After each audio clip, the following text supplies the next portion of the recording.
Good morning students. Myself Preeti Sharma and welcome to the social science class. I hope you all are fine beta. Yes. Today we will discuss our history new chapter beta. The chapter is the Sultans of Delhi. We have done the two chapters of history. Now we are starting a new chapter, the Sultans of Delhi. In this chapter beta we will discuss about some dynasties like Turkish rulers, Khalji dynasty, Tughlaq dynasty, Sayyid dynasty and Lodi dynasty, and about the Sultans of Delhi. So let's start. Let us start beta. The chapter is the Sultan of Delhi. Our third history chapter is the Sultans of Delhi. See beta, in this chapter we will discuss about the time period from AD 1206 to AD 1526 is described as the period of the Delhi Sultanate. Here is a table beta, you can see, or you can see in your book also. See, early Turkish rulers. See, here are the timings. In this early Turkish rulers, Qutbuddin Aibak, Shamsuddin Iltutmish, Razia, Ghiyasuddin Balban. And in next dynasty is Khalji dynasty, Jalaluddin Khalji, Alauddin Khalji. Third one is Tughlaq dynasty, Ghiyasuddin Tughlaq, Muhammad Tughlaq, Firoz Shah Tughlaq. Sayyid dynasty, Khazir Khan. Lodi dynasty, Behlul Lodi, Sikandar Lodi and Ibrahim Lodi. We will discuss about these dynasties in this chapter.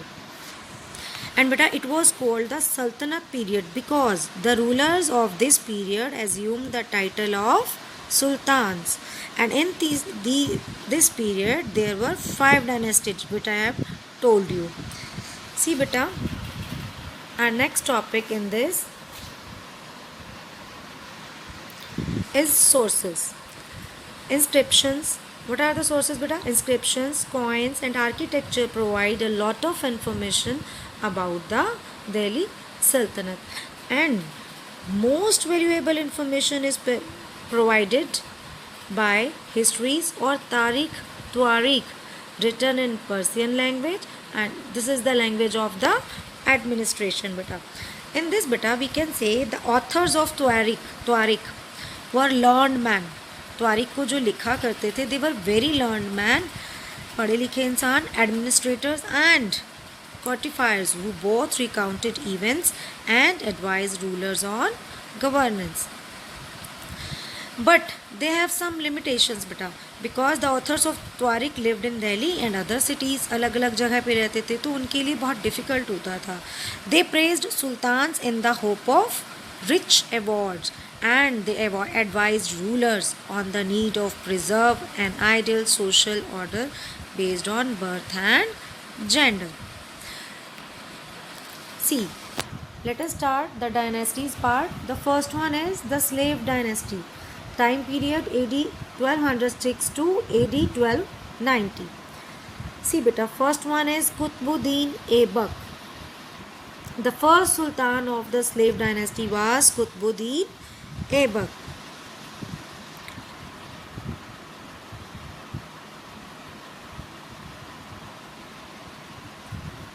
He was one of the generals of Muhammad Ghori. Muhammad Ghori के main generals में से एक था बच्चे ये. After Ghori's death, Qutbuddin began to rule as an independent ruler. And Qutbuddin was a very kind-hearted man beta. He was called as Lakh Baksh. उसे एक छोटा सा नाम दिया गया था, named as Lakh Baksh, or the donor of lakhs. That means लाखों रुपए वो donate करता था. And he built the Quwwatul Islam Mosque in Delhi, and he started the construction of the Qutub Minar also. Started the construction only, but it was later completed by his son-in-law Iltutmish. And the next ruler of the slave dynasty was Iltutmish. But Qutbuddin Aibak was succeeded by Iltutmish. उसके बाद उसका जो अगला successor बना, he was Iltutmish. And Iltutmish is considered as the consolidator of the slave dynasty. Consolidator माना जाता है बेटा स्लेव डायनेस्टी का, and he faced many problems but dealt with them with valour and intelligence. उसे अपने kingdom में बहुत सारी प्रॉब्लम्स फेस की, बट फिर भी अपने कैलिबर और अपने इंटेलिजेंस के साथ उसने बहुत अच्छे से डील किया। And Iltutmish fort against the Turkish nobles and Rajput rulers in the north side. Iltutmish ने फाइट बेटा नॉर्थ में किया टर्किश नोबल्स के साथ एंड राजपूत रूलर्स के साथ। And after this he defeated the rulers of Ujjain and Ranthambore and consolidated his position in the northwest. But he annexed Bihar and Bengal to his empire. See beta, here are the some points that we can say Iltutmish had done. Iltutmish also defeated Muhammad Ghori's general. Iltutmish ने मोहम्मद गौरी के general को भी Qubacha, his name was Kubacha, defeat किया, and he refused shelter to the victims of Genghis Khan and saved his empire from Mongol attack. And at last he completed the construction of the Qutub Minar started by Qutbuddin Aibak. जो कुतुबुद्दीन ऐबक ने start किया था बेटा कुतुब मीनार, उसे complete किसने किया? इल्तुतमिश ने. And but he had many sons but he did not consider them capable and decided to crown his daughter Razia as the sultan. बहुत बेटे थे उसके, बट फिर भी उसे ऐसा लगता था कि कोई भी उस क्राउन को पहनने के लिए कैपेबल नहीं है. So he decided to crown his daughter Razia as a sultan. And after the Iltutmish, Razia was the sultan. See, Razia Sultan, the first and the last woman sultan of the Delhi. But she was a daughter of Iltutmish. Iltutmish की बेटी थी and the only woman sultan of Delhi. Okay, her reign was full of problems as she faced many rebellions from the nobles of her dynasty. Because बेटा उसके खुद के जो kingdom के अंदर एम्पायर के जो नोबल्स थे वो खुद ही उस रज़िया के अगेंस्ट थे, बिकॉज दे डिडंट वांट कि उनकी जो रूलर है एक वुमेन हो. ओके, तो हर reign was full of problems and she faced many rebellions from the nobles of her dynasty and she wore a male attire and rode an elephant. मतलब इतनी ज़्यादा स्ट्रॉन्ग थी जस्ट लाइक मेल पर्सन की तरह और डटी रहती थी just like rod and elephant. She succeeded in establishing law and order in her empire. उसने अपना एम्पायर बहुत अच्छे से सक्सीड किया, बहुत अच्छे से चलाया law and order system. But the noble conspired against her and killed her in the battle. But उनके उसके नोबल्स ही उसके अगेंस्ट थे बेटा, तो उन्होंने ही एक बैटल में उसे मार दिया. आफ्टर दिस बेटा the next one is Ghiyasuddin Balban. See, Balban was the last important slave king and he was also very powerful ruler.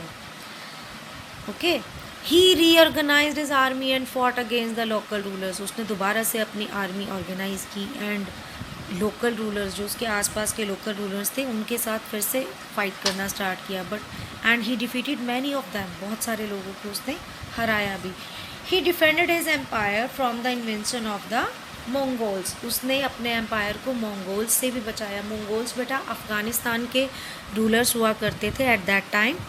During his reign he made the sultan's position supreme. अपने time में उसके अपने during his reign अपने time में he made the sultan की position को उसने बिल्कुल सुप्रीम मतलब सबसे हाईएस्ट पावर बना दिया. He introduce the Persian custom of sajda where the nobles had to kneel and touch the ground and salute the sultan just like God. सुल्तान का मतलब क्या था कि गॉड की तरह मानने लगे थे कि अपने घुटनों के बल बैठ के उसके नोबल्स जितने भी थे या और जितने भी लोग थे उसे सलाम करते थे. घुटनों के बल बैठ के उसे टच करके सलाम करते थे. And this practice was not liked by the Orthodox Muslims. ये प्रैक्टिस मुस्लिम्स को पसंद नहीं थी. Balban died of illness in 1287 and was succeeded by his grandson Kaikubad in from 1287 to 1290. He soon lost his throne. उसने जल्दी से ही अपना empire ख़त्म कर दिया, and eventually died of paralysis. Paralyze से उसकी डेथ हो गई थी बेटा. And the throne of Delhi, जो पूरा का पूरा एम्पायर था स्लेव डायनेस्टी का, वो पास किसके हो गया? नेक्स्ट खलजीज की डायनेस्टी तक पास ऑन हो गया. So the throne of Delhi passed into hands of the Khaljis. So this much is for today beta. Tomorrow we will discuss about the next dynasty, Khalji dynasty, part 2, AD 1290 to AD 1320. Thank you so much. Have a nice day.